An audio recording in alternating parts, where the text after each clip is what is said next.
เจ้าจากไปสิ้นสูญชีวายังจดจำไว้ในใจปราสาทตราบชั่วดินฟ้าโลกาจะลึกบุญคุณคนใจประสามหาบุรุษเจ้าคือที่สุดของผู้ใจบุญขอให้กุศลน้อมนำคำจูนสวยสู่อยู่นูน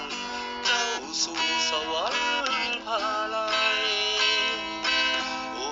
ยินปัญจันทวงศามุ่งหวังตั้งตาบ่ถึงจุดหมายแสนเวทนาพิ